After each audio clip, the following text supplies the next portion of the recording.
Welcome back, everyone, to this 18th match of our first day of the 11th Alliance Tournament. We have a big one for you. This is HUN Reloaded, last year's second place finalists, versus DarkSide, who have come into the semifinals in the last 2 years, another really strong traditional team. And we've got a really, really good set of setups here. DarkSide bringing triple Dominixes, Myrmidon, and Neros, two Crucifiers, Molluses, Malediction, and Punishers. And for HUN Reloaded, we have some of the most DPS we've seen all day. Cronus's 3 Brutix Navy issues, Enyos and Ishkur with Maul's support. Like, they're an insane punch-you-in-the-face team. Yes, a huge, huge amount of damage from HUN Reloaded. DarkSide, though, is going to be able to hit from very far away, and they did start quite a bit of ways away. They're at 50 kilometers from the beacon, so that's going to be a rough run-up for the HUN Reload team. They're going to have to make their way past what's probably going to be curators or guards. Yeah, they are, however, at close warp ends, so they're not as far as they could be. No, they definitely aren't. We've got Republic Fleet Valkyries dropped by the HUN team using some Navy drones here, but they're burning up as fast as they can. So fast. Yeah, but meanwhile, HUN is trying to get some damage onto the Dominix of Paddy, while DarkSide is applying damage to the Molluses, trying to get that damp out of the way, which is probably going to help their Neros do its repping. So one of the biggest stories here is that Kronos getting deep inside that drone field and bombing away as much as he can. Like, he's gonna almost certainly have utility highs with smart bombs fit. Like, he needs to be slamming on them. We do have the Neros for DarkSide already tackled by HUN Reloaded, and with a Kronos right on top of him now. So he is Kronos webbed. He is also webbed by frigates. He's not going to be able to move, and he's going to start taking a ton of damage very, very, very soon. 2 Mauls is already down for HUN, but if they can knock out that Neros, there really isn't anything else they need to damp on this team. Yeah, exactly. Like, this is just, if they can get in on each other and punch it out, I don't know if DarkSide can stand that damage. So far, they're tanking it, though. Now, what we are seeing is Crucifiers. This is the first time we've seen Crucifiers today in the tournament, though they were quite popular last tournament. They're a very strong ship. They're a Tech 1 frigate that gives you bonuses to tracking disruption, which prevents other teams' turrets from hitting you, either having the range to do it or be able to keep up with your speed.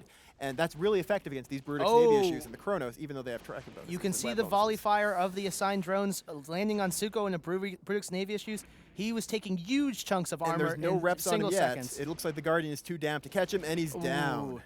That's a big blow. And look at the support war getting won for DarkSide. Like, they're just crushing. Yeah. Honestly, I would have bet on HUN Reloaded before this match. I was definitely thinking HUN is a really, really strong team, second place last year. DarkSide is also really strong, but I wasn't sure they're going to be able to keep up with HUN.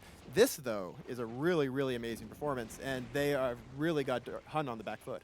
This is actually my favorite of the 3 Dominix setups we've seen so far today. A lot of strong teams are taking Dominix. I actually like the Myrmidon there as well. Yep, more drones, and it gives you the Lynx. Yeah, the Lynx is what does it. The Lynx makes me so happy, because a lot of teams are bringing, like, really strange Lynx ships. More drones plus Lynx is what I really like about it. The Myrmidon is a ship that we saw used another Brutix Praetor going down so dropping. Fast. Yeah, this assigned and volley again, fire. no reps on him. Yeah. No reps on him whatsoever. The Guardian just can't get it. The Guardian's damped out. Like, as soon as those 3 Molluses dropped, DarkSide had complete domination of the And now look how damn fast war. the Guardian's dropping. Yeah, wow. Look at that. Dominixes with guards, just absolutely destroying everything here. I expect once we start seeing the banning take place next weekend, we're going to see a lot of Dominix bans. Yeah, we're going to see Dominix bans. We're also going to see, I think, Mollus bans. Yep, quite a bit. Celestis as well. Yeah, I think these first 2 days are going to be like the heyday of the bring Dominixes all the time, stomp on people. But, like, I think that unless you have a specific plan to deal with Dominixes, you can't leave them unbanned. Yeah, that's one of the great things about the banning that we are now adding to the Alliance tournament, is it allows teams to react to the meta that's forming. So we're seeing a lot of Dominixes, we're seeing a lot of teams decide this is what they wanted to be fielding, so you can counter that with the bans, and then teams have to be able to react to that. If they only train with Dominixes, then you're going to be in big trouble. Oneros in 25% armor. He's webbed and tackled, but I don't know. Shanion in the Brutix Navy shoot dropping again really fast. So this is very similar to what we saw from Verge of Collapse, where they had the Dominixes with close range guards, with blasters themselves. They can just do a ton of damage. Just walk up and, like, yeah. That's the thing that's deceptive, is the ships that everyone thought were really great for walking up and slamming with people are now still great for walking up and slamming on people, like the Kronos and the Vindicator. But it's like the big difference between them and the Dominix is the utility of their webs. The Dominix just is such a utility ship, though. Yes, Like- you can bring out the different drones for different ranges. You can track small things very effectively at lots of different ranges. These ones actually don't have guns fitted, so that means they're just going to be fitting lots and lots of newts. So you're going to have a lot of cap warfare as well, the same kind of things you would see in the Geddons, for instance. But the Dominixes have the advantage of the great tracking range of the drones.